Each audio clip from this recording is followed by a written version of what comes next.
Welcome to the Black Girl Tale podcast, where we talk about changing unavailable relationship patterns, healing unresolved trauma, and building a healthy relationship with first you and then others. Every episode, we will talk about actionable advice that you can apply today to break unhealthy patterns and grow your self-worth. I'm Sheena Tubbs. Let's begin.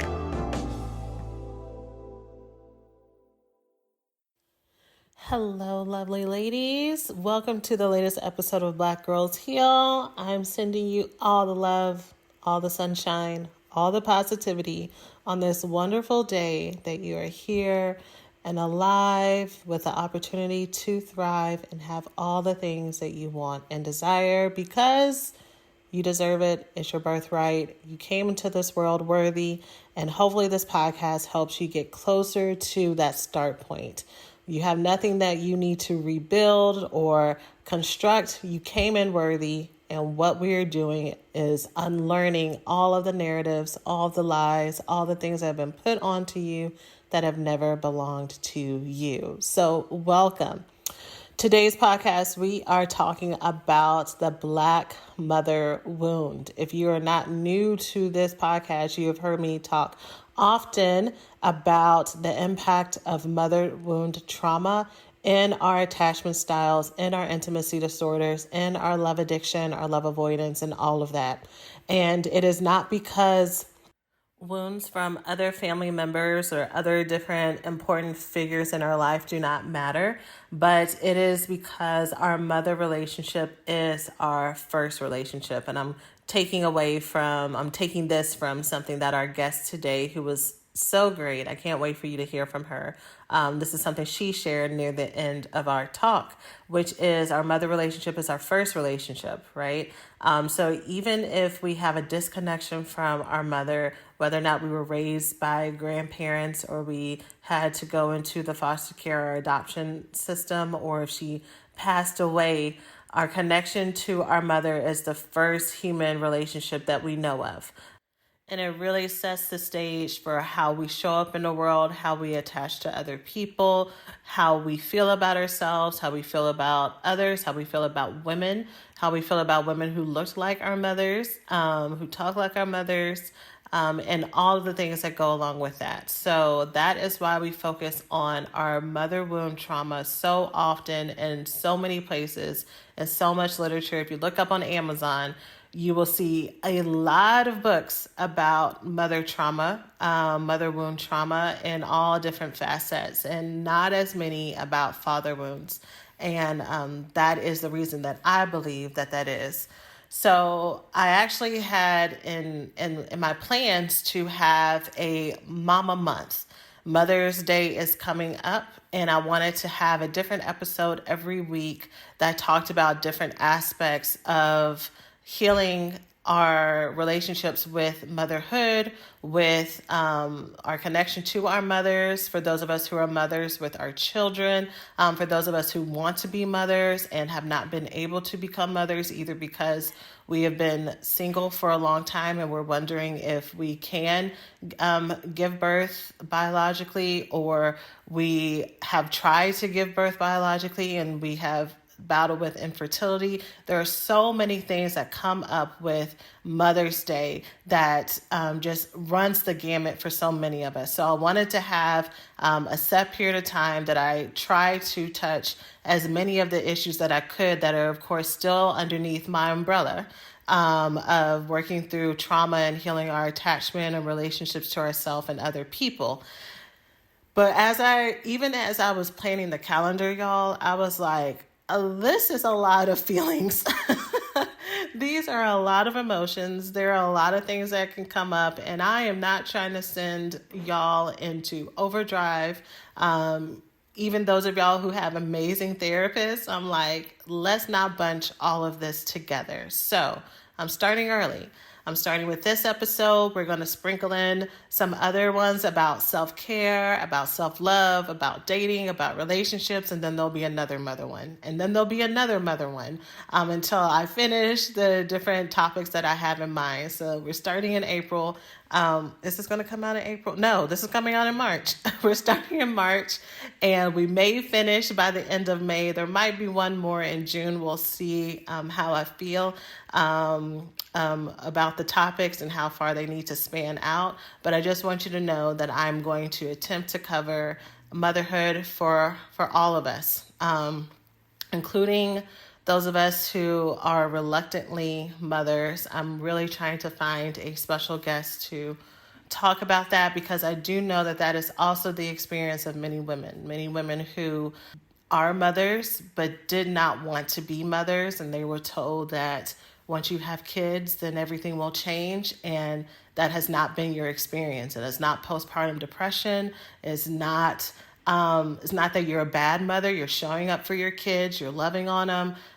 You are providing for them, but you might be feeling a little bit of resentment. And so I really want to have someone come and speak knowledgeably about that and give support. But in case I didn't, I want to name that here, that I want to honor the fact that that is your experience. I know that there's a lot of shame that a lot of women have when it comes to having these feelings. This is something you cannot say out loud to anybody else, because you will be looked at as if you have five heads. People who have their own mother trauma will project their own feelings of abandonment and rejection onto you. And so in case I cannot have an episode, or I do not have an episode about that, I really want to encourage those of you who that is your experience to find a safe, trusted counselor, not a coach, not anyone who is not trained in trauma and motherhood and all of that stuff, to help you work through that, because there are layers to this. And make sure that if you do that, that this person is a safe place, that you feel in your gut that he or she, most likely she, is listening to you and holding space for you, and not trying to get you to rush through your feelings to feel happy about the state that you're in, if that's not where you are right now. So hopefully that's validating for the women who needed it. Hopefully that is that push that will help you go out and get the support, or try again if you tried and whatever was given to you didn't really fit. There is help available. You are not alone. And I know that things can and will get better for you with the right amount of support. So without further ado, let's go ahead and jump in today's episode. As I stated a few times, if not more than a few times, we're talking about the Black mother wound. There are a lot of different types of mother wounds. And so today's guest, Jennifer Arnise, is going to talk about mother wound trauma that comes as a result of having a mother or mother figure who may have been very harsh and critical, emotionally withdrawn or rigid, and she will talk about it more in detail. But that is our focus for today. So let's go ahead and get started. Okay, so today on the podcast, I have Jennifer Arnise with us. Hey, Jennifer. Hi, how are you? I'm doing wonderful. I am so pumped for our episode today, talking about the Black mother wound, talking about mother pain. I know that that is the area that is your expertise, that you shine, and I can't wait for us to get into it. And I'm so happy that you let me be a part of your schedule to share with the Black Girls Heal audience. Well, thank you. Thank you for having me on here. I love what you do. I've just been watching you grow and I just think it's awesome. So I'm just so happy to be here. Oh, great. Awesome. Well, can you introduce yourself to the audience for those who are not familiar with you yet? Okay, sure. My name is Jennifer Arnise. I am an author and healing facilitator, and I work specifically with Black women who have difficult, challenging, complicated, toxic relationships with their mother. And the work I do, what we do is we heal the Black mother wound, and we center that around, the stories and experience specifically around the dynamic between Black daughters and their mothers, and the things that make it unique outside of just a regular mother wound. Hmm. Hmm. I have a lot of questions about that already, but the first question is what made you get into this work specifically? I feel like I was always being prepped for this work. I have, um, and I have always had a challenging relationship with my mother. I grew up not feeling like she liked me, you know, and there was just always this thing like, why do I feel like the stepchild? And I had other brothers, and I saw that I was treated differently by her, and it was just like a thorn, and I had normalized it. It was just a thing. I didn't even know there could be something else. And then about 5 or 6 years ago, it was like a veil had been lifted from in front of my eyes, and I was like, what the hell has been going on? I have not been living my life. I'm 40 years old, and I have been living her life, her version of my life. And from that moment, my life changed. Things just started to move differently. I started to grow. I started to transform from an adult child, which is what I was, to a real adult woman. And I'm also a sexual assault survivor. And I knew from that experience that the most powerful thing you can do for healing is to share your story. Because what kept me in so much pain, as a rape victim, was I was ashamed to tell people because I felt guilty, and I felt, just all of these things. And I thought nobody would understand. And as soon as I told my story, I realized that was like the get out of jail free card. So I said, well, if it worked with that, it's got to work with this too. I can't be the only person going through this. And I just started talking transparently and with, vulnerability on Instagram. And the community just started to organically build around that. And I think I've been on a healing journey for so long. I'm a teacher, I'm a communicator, and I know this isn't something that we're talking about like we should in our community. And it was just a natural progression for me. Mm-hmm. Absolutely. I definitely believe that there is freedom in being vulnerable and in sharing your story. So I'm so happy that you were bold enough to start to do that because it sounds like you've been able to set a lot of people free and starting with yourself. Absolutely. Yes. That's Yes, where it starts. ma'am. Okay. Oh, go ahead. I'm sorry. No, I'm saying that's where it always starts. For sure. So you had said something as well in your introduction that something to the effect of the mother wound between Black women and Black daughters is different. Can you speak to that a little bit more? Sure. Well, the general term of a mother wound is the wound that is created in a mother based off of patriarchy, meaning it's because of her gender, she feels disempowered. And the trauma passes down to her daughter. So if you take the intersection of being a woman and you take being Black, you have the intersection, and you have the oppression not only of being a woman, but you have the oppression of being Black. That specific intersection only Black women go through. So you may have a Black man goes through racism, a white woman goes through sexism, a Black woman goes through both of those things. Mm-hmm. And so systematic racial oppression, slavery has created a disempowerment and a trauma in Black women that they have passed down to their daughters. So that's what makes the Black mother wound and how we're raised a lot of times different than the wound a white woman would experience with her mother. Mm-hmm.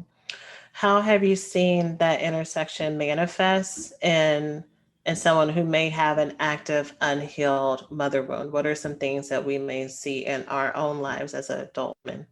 But I think what I generally focus on is the absent, highly critical, strong Black woman mother, that Mm-hmm. archetype. Mm-hmm. because that is how Black women were forced to navigate the world through slavery. Mm-hmm. There was no room for femininity. There was no room for tenderness, no room for vulnerability. She was physically abused, sexually abused. Her children were physically and sexually abused. She was forced to abandon her own children. Um, there was a lack of trust that was able to be established in her life, a lack of boundaries, to where there was such a survival instinct, and not just a survival instinct of I want a nice house, but a survival instinct of I could die, my daughter could die, my children can Mm-hmm. die. Having to live with that horror every day hardens a person, you Mm-hmm. know. And so the Black mother a lot of times then tends to mother her daughter in a way where your only way to make it in this world is to be hard. No one's going to be there for you. No one is going to help you. You can't trust anyone. Everybody's going to want to take something from you. Your only value is your body, but in at the same time, you're a sinner if you use your body. So, you have the colonialism of Christianity put on, burdening Black women and Black girls at the same time. So a lot of times what you see is the strong Black woman, she's there for everybody else. She won't allow anybody else to be there for herself, for her. She's very hard on herself. She's hypercritical of herself. She's hyper independent. She usually ends up in, codependent friendships and romantic relationships. Um, and she is, she thinks nothing she ever does is good enough. And then it was interesting because I didn't realize this part. I thought this was just me, her own indecisiveness, her own inability to start things and finish them, because she has so little trust in herself. And she has so little, how she values herself has been so diminished based off of her performance and what she can always give people. And so this, a lot of times, about perfection, and they say it like it's a great thing, is really you have a worthiness issue. You don't feel worthy of love and acceptance just because you are. So you believe you have to constantly perform and overfunction in your life and in your relationships. Mm-hmm. Yeah, perfectionism is definitely one of the running themes in most of us who need to heal our intimacy disorders. And I totally agree with it. Comes from a distrust of you, and not knowing of how to value yourself just for your pure existence. That you came into this world worthy, and yeah, totally accepting all of the trauma that's been passed down to us by our mothers, by society, by culture, by white supremacy, and what that means for our place in the world. And our healing is, from what I hear you saying, is so layered. It's unlearning the impact of white colonialism and white supremacy, of sexism, and of the impact of what cattle slavery and the trade did to us, and how it got into our families, and how it has commanded how we interact with each other. Is that accurate? Is that fair? That's absolutely accurate. And then how our, the Black culture is set around, you don't challenge your parents, because that's Mm-hmm. also a part of, keeping your child safe. It's Mm-hmm. like you don't question anything I say. So we grow up, and obedience is becomes the highest order. And so if you're always obedient and you never learn to think for yourself, you never have autonomy. And so you also learn not to talk about things that go on that might be hurtful or painful, which then creates more trauma in us. Mm-hmm. And I also think about the normalization of abuse. So just talking about cultural blackness, if we are used to everybody's mama's talking this way, or everybody's daddy's doing this, and this is just what it's like as far as like spankings or being cussed out or called out our names or whatever it is. Whenever it happens, we're like, oh, well, that is just how we're supposed to be communicated to. So it's not even about us wanting to rebel, but we think that this isn't behavior that we even need to rebel to, that this is just how it's supposed to be. It is absolutely, and it's almost like what is that syndrome when you have like when the Hearst girl was kidnapped? He Stockholm. Yes, like you love the abuser. There's a bond that's created there. So that happens with us as well. And when you were talking about, whether we're getting physically punished or we're getting yelled at or cursed at, we don't even really realize the opposite of that, of just the trauma Mm-hmm. and the abuse when there's no communication, when we're just ignored, and I think what happens with with the Black mother, when it's so specific for us, is so many of us raised by single Black mothers that are exhausted and tired. So the concept becomes, my mother gave me everything. She worked 3 jobs. She never slept. She, depleted herself.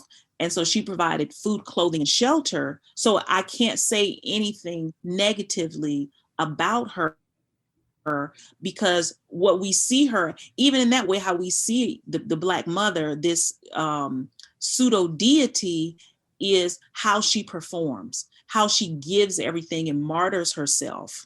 And Mm-hmm. so that also becomes thorns as a woman, that that's how you get to rise above and be seen as something, not realizing you're actually traumatizing yourself and traumatizing your children.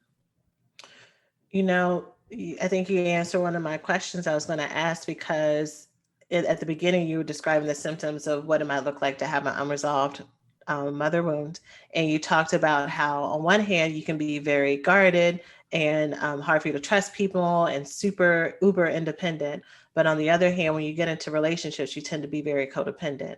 And when I put together with what you just shared, the reason why you might be codependent is because you've been taught and trained that you overgive, that you save, that you over provide, and that's your role in relationships. And you never have the ability and the privilege to receive. Absolutely. Yeah. And what happens too, this is the crazy part, is so it's like a ball of yarn. If you do get in a situation where someone does want to comfort you, nurture you, support you, be there for you, there is no frame of reference for that. So you don't even know how to receive it. And oftentimes you see that as danger. For me, I was more comfortable with relationships where men did not show up for me emotionally. They were emotionally unavailable. They were curt, sarcastic. They didn't keep their word. Um, they didn't operate out of, in high integrity. So when I would Mm-hmm. meet a man who was the opposite of that, I would run from that because it was so scary, because I didn't even know how to behave. Because what do I do now if I don't have to overfunction? How do I just sit still and be, because I'm used to tap dancing and proving myself, and here I am, I don't have to do that. I would run from those situations because I didn't have, my vessel was so shallow, I couldn't even receive it. And I perceived safety as danger, and danger is safety. So it totally skews your perspective of where you should go, because we love our mother so much. But if we were in a toxic relationship with her, we associate that with love. So people who were Mm-hmm. healthy for us, people who were healthy for me, I didn't know how to bond with them, because I was just like, this is weird, you know. Mm-hmm. So I think yeah, it's so complicated. There's so much to undo and then to relearn. Hmm. So let's jump right into that. How does one start the journey of unlearning all of this? I think one of the main places you have to start is by giving yourself permission to feel what you feel, and not feel guilty for having feelings of anger and sadness and rage and confusion, but to be honest about those things. Mm-hmm. I think that right there frees up so much of your energy, because you're spending so much time trying to figure out what's wrong with you, and prove yourself to your mother, that exhausts you. So when you can do that, that is at least like you are then starting to reparent your inner child, because what you're saying is how you feel is real, it's valid. The next thing you really have to understand, and a lot of people get stuck in this place, is you cannot try to get your mother to understand. This is not about you getting her to see that she is wrong and getting her on board with the healing process. A mother wound indicates a lack of autonomy. You have your energetic umbilical cord, and sometimes your physical financial connection is still there. You may live with her, she might pay your bills, help you take care of your kids, whatever is going on, Mm-hmm. but you lack autonomy. So this is about healing, is about creating your own autonomy, Mm-hmm. you becoming a single standing individual and not just an extension or reflection of your mother. So you have to get out of the mindset that you need to get her to understand, because we think that's where the healing will come, because all we want is for her to apologize. All we want her to do is say, I'm sorry, you know, that was fucked up what I did. I shouldn't have done that. You're right. I made the wrong decision. You have to realize that most of the time you're not going to get that, because she's not built like that. She just doesn't have it. She doesn't have it to give. So you have to let go of that and understand that this healing is about you, and the mothering that you want to get from her, you're going to have to give it to yourself. And once you do that, your intuition, your inner guidance system, and all of the different wounded stages in you all can start to communicate, and the healing process is like, when you're ready, the teacher will appear. And that's what begins to happen, because that's when people find me. It's like, then you find an usher, someone who can support you and facilitate that process, and you start to, it's really about changing behavior and finding out what are your behaviors that you are, that you're doing, that have to change, because you have to get out of the concept of changing the past. You're going to have to start to accept that, grieve the mother you never had, grieve the childhood that you never had. And as you start to change your behavior and feel differently about yourself, you will then start to see your past differently. But you've got to get out of that and start to just really begin moving forward at a consistent pace. Mm-hmm. So I am fortunate enough to have a really wide range of women who listen to this podcast of all ages, from early 20s, even teenagers, to 60s and 70s. And so we're talking a lot about healing for the woman who's the daughter of a mother. What about the women who are mothers themselves? And so they have their own healing work with their own trauma that they have inherited. But as they're listening to this, they're thinking of all the mistakes they may have made and the shame or the guilt or the pain that they may have right now. What words would you say to them?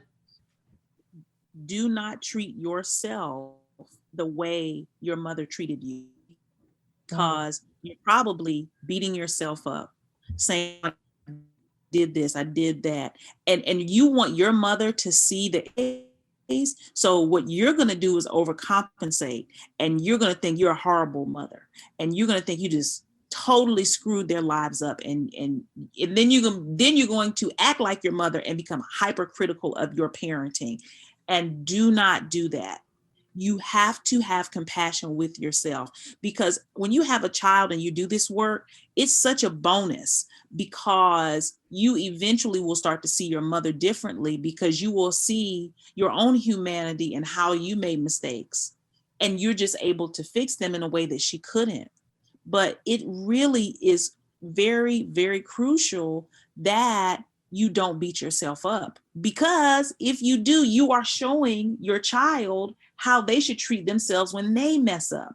So it's doubly important for me, whether, no matter what you're healing, if you are a parent, the number one thing you can do for your child is to heal your own trauma. It is your greatest responsibility, because it's not what you say, but it's what they see. So it really, as you do this work, you get to exercise it in your own life, but you really get an opportunity to practice it with your kids. Because I don't have a daughter, but I have a son, and my son is 13 now, and I remember him being maybe 5 years old, and we were at a relative's house, and I was so busy trying to get the approval of the people there, and he was being a 5-year-old, and I remember I lashed out at him for something. He may have been something he shouldn't have been doing, but he was 5. It wasn't, he wasn't setting a fire, but I could feel in that way I had chose the approval of them over advocating for my son. And I remember when I did it, and I remember him saying to me, and he said it's in front of everybody, "You act like you don't like me." And I was fucked up, because that's exactly how I used to feel when I was with my mother. I said, exactly. I used to feel like, how am I so alone in the room with her? How is this? What is happening? And I just had to cut and stop everything. And this was really before I knew about my mother wound. I just knew I was trying to parent differently, because my mother was parent, but it was ingrained in me. And I looked at her like she was God. So I wanted to be just like her. Everything she did, I wanted to do it the same way. And so it really takes time. It takes time to undo. And children are so giving and so resilient. And for me, it's really about, I just have conversations with my son now. And when I'm wrong, I apologize. It's like, you know what? I didn't have to say that like that. I was tired. This happened. This is how I should have handled it. This is how I'll handle it next time. Can we hug it out? And when I do that with him, I could feel how he feels seen, and he feels humanized, because through chattel slavery, you have learned to objectify children. We objectify women, and then we objectify children in culture, and we leave them out any humanity, and then we wonder why they run the streets acting crazy. But to acknowledge that he is there and he has feelings, that's really what it's about. It's not about being perfect, and it's just about that's why I say this incremental, consistent change in behavior. Because if you've been acting a certain way for 50 years, it's not going to change overnight. It's like imagine what it takes for a yacht to change direction in the middle of the water. If that yacht tries and make a U-turn, it's going to flip over. You have to plot out moving, turning slowly, and making that U-turn, and give yourself the room to make the U-turn. And you cannot do it alone. So it's the same way. It takes time, but compassion and gentleness have to become really key, which are, it sucks, because that's the thing that we don't have, because we never had the opportunity, or never saw the value in that, and there's such a fear of rejection for us being tender, that is like, oh my God, it's a lot. But it really, trust me, can be done, because I was a hardcore mofo, and now I know how to cry. I know how to tell you how I feel. I know how to apologize. I can feel my triggers and traumas coming up. So, but it is just about being consistent in that behavior change. I love everything you just shared. The first thing that just really jumped out at me that I just want to double back to is to not, as an adult woman, parent yourself the same way that you were parented before, in hopes of trying to get yourself to be a better mother. Like, you get to relearn how to be a mother by starting with how you mother yourself. Absolutely. And it is amazing that the little girl in you is still alive. And when you communicate with her, it is it's so loving. I think we feel like the love that we want, we only can get it from our mother.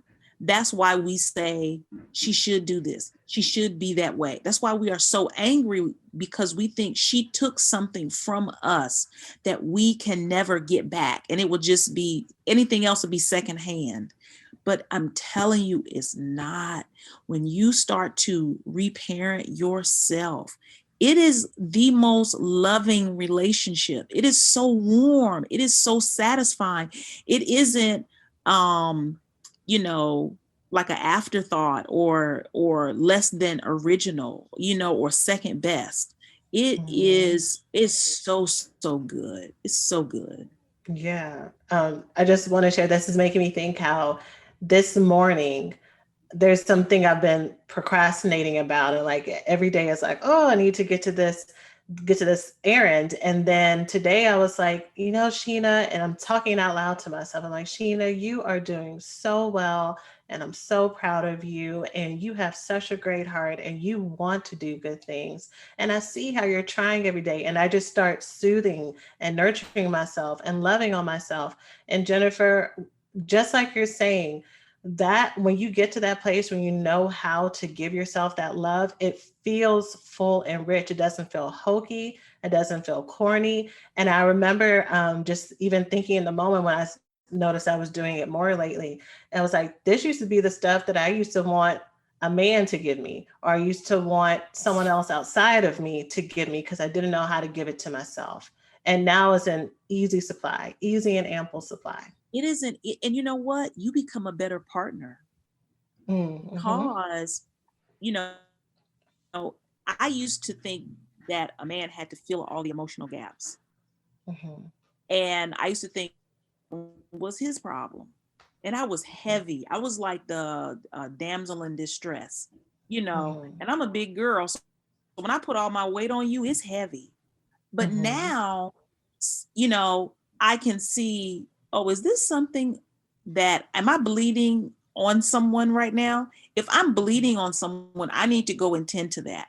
I don't need to bring that necessarily to them. Now, if I want to talk about it, that's one thing, Mm-hmm. but a lot of times it's better for me when I can start to work through it myself and I can then have a conversation, you know, with my partner, but to realize this isn't their fault. They don't have to, because I'm no longer trying to make my partner my mother, because that's who I was doing. I was dating my mother. I don't have to Mm-hmm. date my mother anymore because I can mother myself. Right.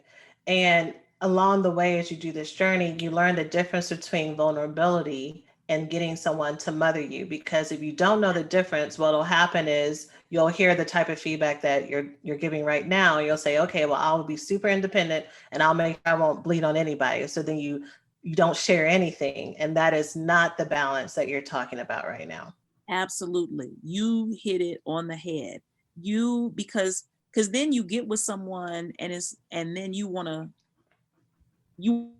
vent, and really you emotionally vomit on your partner and your friends, because it's like, well, nobody's there for me, and you want somebody, you give that debt to someone else, and it's really just you, and you can work it out when you have support and you learn, you can work it out with yourself, and then you can come into a space light, and you can be more balanced. And it is, I can't even believe I'm even saying that people should do this, because I was one of those people that was like, I could never, you know, talk that way to myself in the mirror, or talk to my inner child like that. Is so, it is corny, but that was, I was afraid of rejection even with my own self.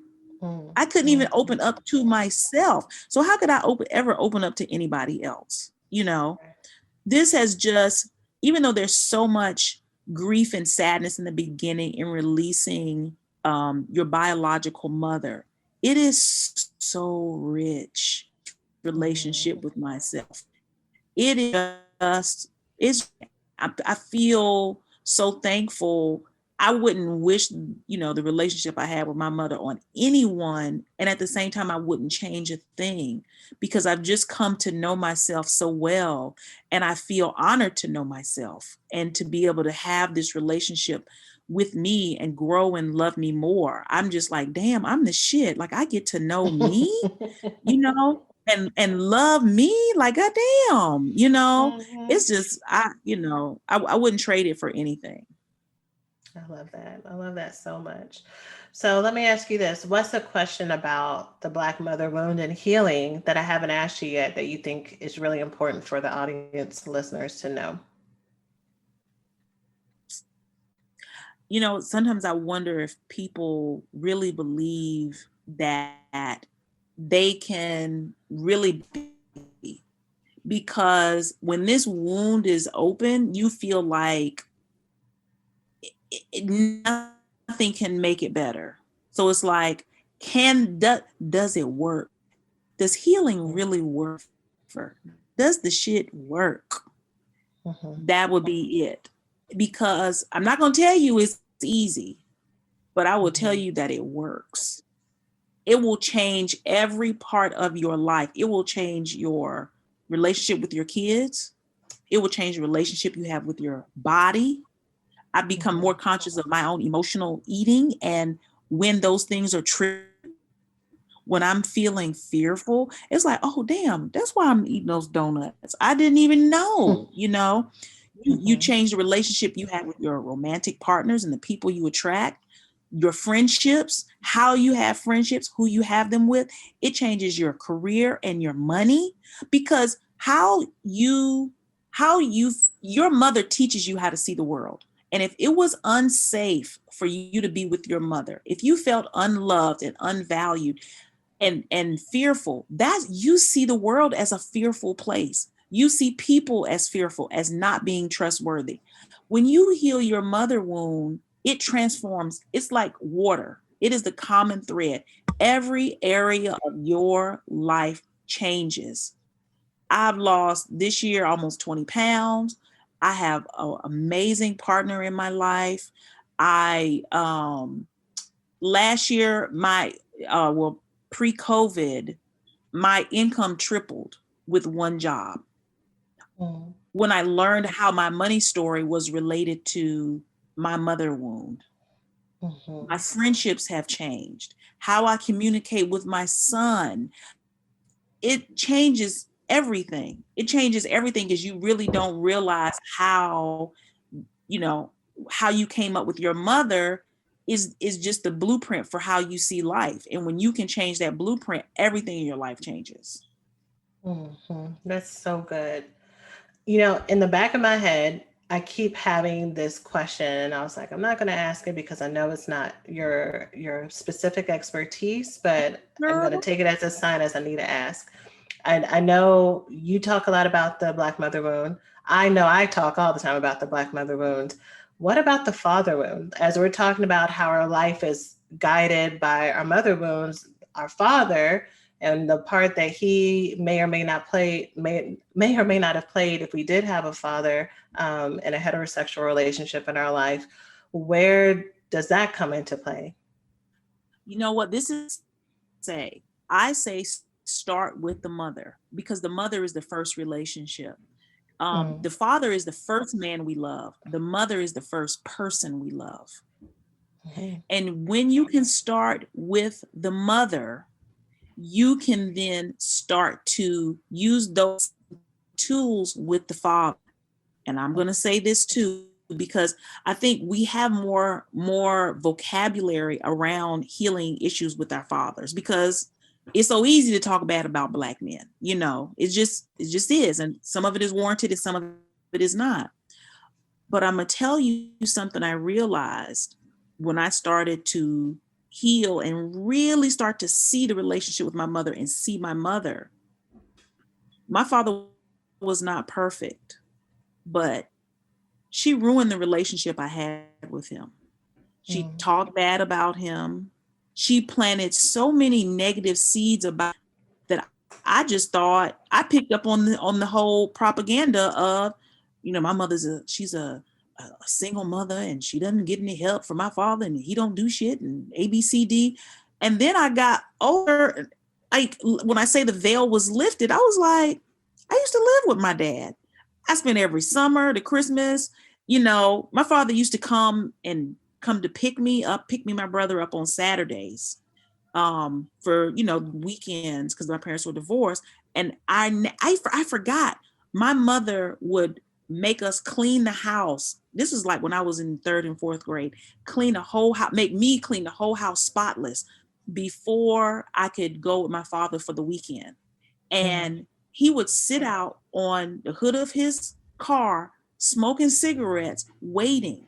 He never left. He would just sit there and freaking wait. And when I look back at that, we have to, we do, I'm not saying that we don't have legitimate father wounds, but you're gonna have to, if your parents were not together and there was contention between them, be able to see your father as he is and not through the eyes of your mother. Because I guarantee you there are a lot of us who see our father and the world through the eyes of our mother. So start with your mother, and everything will unravel from there. That is such great advice. And I just want to add real quick to that. I relate to that. I had to actively learn how to praise my male partners, how to be out openly loving towards them, how to lead with tenderness and kindness instead of the walls or aggressions or mind games and all that other stuff, because I didn't really have that template growing up. But also, to what you were alluding to before, in our culture, talking about the dynamics between Black men and Black women, where we are actually trained on how to put a man in his place and, make him prove his worth and treat him like shit and all this other stuff, because of the passed down pain through the generations that we've had to endure. So when we are in a relationship with a healthy person, we can't really be fully present because we don't know how to engage in a healthy way that's not trauma based. Right. And we can't engage because there's so much fear. And Mm-hmm. in Black women, our, a lot of times, the strong Black woman, our fear is then to puff up and fight, because we don't Yeah. want anybody to know we're afraid, when that's really what so many of us are suffering from, is fear. That Mm-hmm. is what the road, but we can't let anybody see that. We're afraid somebody's going to, take advantage. But more, this is the other thing I'll add about the relationship with the father. If you had a loving, present, emotionally available mother, chances are you're not going to have a really hard father wound, because one, she's taught you how to see the situation differently, or she's put you in an environment where you can get the love you need from the people that you need to get it from. So if you have a really hard father wound, there's a really good chance you have a mother wound. Even if you, like, my mother was there for me every day and she did this for me and she did that for me, that does not mean you cannot have a mother wound. A mother wound is if you don't have autonomy. You don't have emotional and mental autonomy, and you feel indebted to your mother. That is a wound. That is not a normal, healthy relationship, to feel indebted to someone. Mhm. And the opposite of that is also not normal. So feeling a lot of distance. So you said at the top of Absolutely. the episode that part of the relationship that you focus on is the highly critical, harsh mother wound in Black women. But there's also mothers who may have been emotionally neglectful, mothers who were sick and so unable to be present, have their own addictions. There's so many ways that wounds can present, so I really appreciate you giving that nuance as well. Yes, thank you so much. Yes, ma'am. Well, this has been such a great conversation. I know that our listeners have learned so much. Before I ask you where people can find you and how they can work with you, is there anything else you would like to share with our audience before we close out? I guess the only thing, share is, just to remind you that you are worth loving, that you're easy to love, that pain don't last always, Mhm. that, the work I do is the healing work I do for others is really the healing work I'm always on for myself. It's my own journey. And just to it's never too late to start. It's never too late to start this journey. Love that. Love it all. Thank you so much for being with us, Jennifer, and dropping all of the wisdom that you have shared so generously with us. Can you please let us know where we can find you and also how we can work with you? Okay, well, you can find me. I'm always on Instagram, and it's Black Mother Wound. So that's WOUND, not wound like where you carry a child, but like a cut. Black Mother Wound on Instagram. And I also have, if you click the link on my bio on Instagram, you can find my free training. I hold a Black Mother Wound monthly healing course. So we're going into March. The end of March will be our third course for the month. And we do active healing in that class from beginning to end. It's such an amazing, sacred, safe, healing space where so much transformation happens. I'm just so honored for the women that just continue to show up there. And you can also, once you get the free training, you get on my mailing list. I have a program that will be launching in May, and it's where we're going to do this healing work as a group. And we're just going to go through those beginning stages of healing and grieving the loss of the mother, and how to create a game plan, and really going through all the things that I have done and continue to do to heal my own mother wound in the perspective different areas of my life and how it shows up. So you can find everything on Instagram. And if you want to email me, it's info@blackmotherwound.com. I also offer one-on-one coaching. Sometimes that works better for some people. It really depends on where you are in your journey. So that is amazing too, because we really get a chance to tailor, what the program looks like for you. So yeah, that's how you can find me. Black Mother Wound on Instagram. Email me at info@blackmotherwound.com. Thank you so much for sharing all of those resources. And I will try to put this podcast out as soon as possible. So if anyone wants to participate in the May training, especially because it sounds like it'll be around Mother's Day, I want people to have access to that. So thank you so much again for joining us. I appreciate it. Thank you so much. I loved it. Hey, so thanks for listening to today's podcast. If you enjoy what you learned today, it doesn't have to stop here. Check out the Black Girls Heal website at blackgirlsheal.org for more resources to help you heal from intimacy disorders like love addiction and love avoidance. The best time to start or restart your healing journey is now. You can grab a free copy of our 5-step roadmap to heal love addiction, love avoidance, and love deprivation by going to blackgirlsheal.org/roadmap. And if you're on social media, feel free to follow us at Black Girls Heal on Instagram and Facebook.